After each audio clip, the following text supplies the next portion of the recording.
everybody. Happy Tuesday afternoon. Today, as it's Mental Health Awareness Week, I'm going to talk about mental health and the good, the bad, and the fugly. And to put spin on that, it's just going to be my experience of it. That's all I can give you, really. Can't give you any sciencey bits and pieces, but I can tell you about my experience of mental health. And basically, what we'll start with is what I believe my good mental health looks like. So it's all quite obvious, really. I think you don't really think about mental health until maybe you're starting to feel shit, and you're thinking, well, why am I feeling shit? And so good mental health would be being relaxed, having healthy relationships, being happy, being excited about things, having normal reactions to things generally. So, looking forward to making plans to go on holiday, or, just enjoying things most of the time. Obviously, as a human being, we're not all farting rainbows constantly and having every day living our best life. I hate all that stuff. Like I said before, you can't make every day count. It's bloody knackering. So that's a load of old tripe.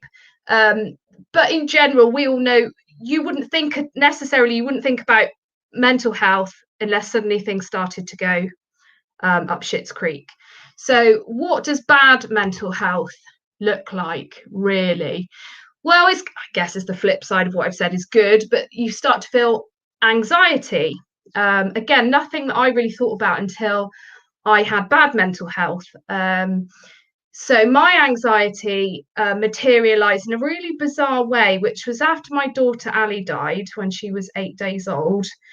I was obviously distraught, and in the midst of obviously learning that I had incurable cancer. And, it sounds totally made up, but it's all true, unfortunately.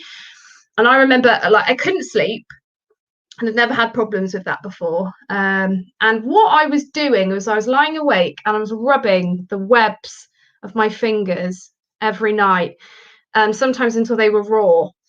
And because going around and around and around in my head, the thoughts of paper cuts being slit into the webs of my fingers sounds batshit crazy. I know that. And that was probably why I suddenly thought, this is weird. I've never had these feelings before. Why am I lying here rubbing the webs of my fingers? And sometimes it then would materialize into the thoughts of running razor blades over my tongue and things like that. Very weird. But it was, and I would be there just thinking about it constantly. I think it's because on Jackass, I'd seen them doing it to each other at some point, and I'd always thought it was horrible. But then that's how it came out, and it was constant. And I would just be sat there just rubbing the webs of my fingers. And that's when I thought something wasn't 100% right. Obviously, it's not normal to feel completely yourself after you've lost a child anyway. So I knew I wasn't exactly happy, but that's how my anxiety materialized. Obviously, and since, Ali died 5 years ago, so I do have a lot of coping strategies and things now, and most of the time I'm really happy. But when I start to feel crap, these are the things that come out. And if I have the odd day where I'm feeling a bit rubbish, it will materialize in me shouting more at the kids than maybe I normally would, for feeling sad, but not necessarily having a reason as to why. And focusing on bad things, really, and the negative things about everything, and like a list piling up in front of you of things that you need to do, and then feeling overwhelmed. And I guess that's what bad mental health looks like for me. For other people, it's all manner of different things, but it will pop up in such weird ways. But when you notice something, yourself, you've lived with yourself your whole life, and when you do things differently, you start to think, oh, this is not really the bog standard me. But what was the absolute fucking ugly mental health for me was just after Ali had died. I guess because I was diagnosed with cancer when I was pregnant, the main thing that got me through, being told I had cancer at 32 and it being unrecognised for 9 months and it being really aggressive and really not a cancer that anybody wants to have, not that anyone wants to have cancer, but it's kind of like you're winning the shit lottery. of like, you've got cancer, you've also got one that's really savage, there's not loads of research about it, and also it's probably going to kill you fairly quickly. You know, it was quite overwhelming, but the pregnancy really distracted me from the treatments, the appointments, because I had this really happy thing to focus on. But then when Ali died, wasn't something that I expected. Not that anyone ever sits down and thinks about it, really. It completely knocked the wind out of me. And I think because poetically, I thought because I'd turned down certain treatments to have her so that she would have a really good chance, that romantically, I suppose, I never expected that she would die. And it was unrelated to me having cancer and things like that. It was just another shitty thing to happen in amongst everything else that was happening. And although I had 2 young boys at home at the time who were 1 and 2 years old that really needed their mum, all I could think about was that I wanted to die. And that was because I wanted to be with Ali and protect her for wherever she'd gone. I didn't necessarily have any faith or particular thoughts, because I'd never had to consider what happens when you die, you know. But in my head, well, she floated off somewhere and there was nobody to look after her, and that was my fault because I was her mum and I didn't protect her, and I wanted to be with her, and that's all I could think about. It was like tunnel vision. I just need to be wherever she is, and I couldn't think about anything else. I couldn't eat because I didn't care, even though I was probably starving because I didn't eat for about 3 weeks.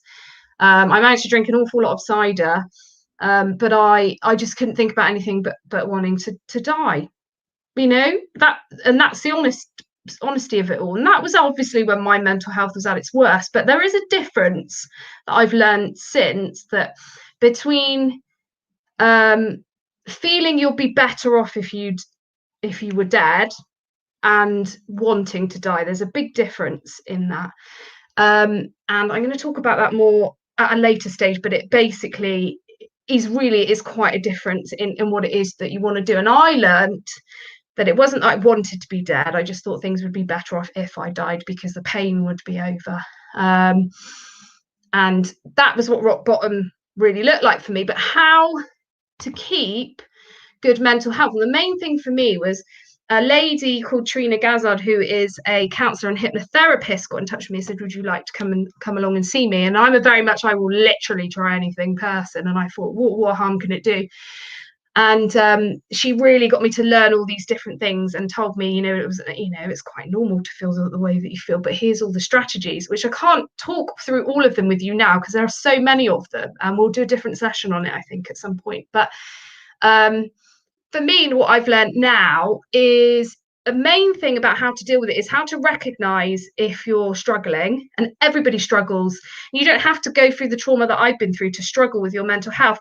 We're all bloody different, and anything can set you off, and it's okay. And you don't have to think, well, I shouldn't feel bad because there's so many other people out there in worse situations than me, because actually, yeah, but your worst is your worst. It's not a top trumps of who's more sad than the other person.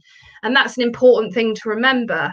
If you feel crap, you feel crap, and you need to do something about it. Now, obviously, I'm a talker and I'm a massive advocate of talking to people. I feel that that's really super important, is to be sharing how you're feeling with anybody, really. If you don't want to do it with anyone you know, go and see a counsellor or hypnotherapist. Use it as a diary. You dump everything on them, and then you walk away. That's how I, bless Trina, but that's how I deal with her now. I go in like, they walk out going, oh, that's better. I feel so great now for just dumping that all on her. And she takes it really well. Main things, only spend time with the people that you like. I've really learned that. I'm going to talk about that more at another point, because I feel like it needs to be elaborated on. And that you should treat your mind health as much the same way that we treat our body. We've got to change our thinking. You go to the gym to exercise your body, to keep your body healthy. There's lots of things you should do to get your mind healthy. Talking, speaking to a counsellor in any which way that you want to do it, that is super important. So thank you for listening, and happy Mental Health Week. Cheers, guys.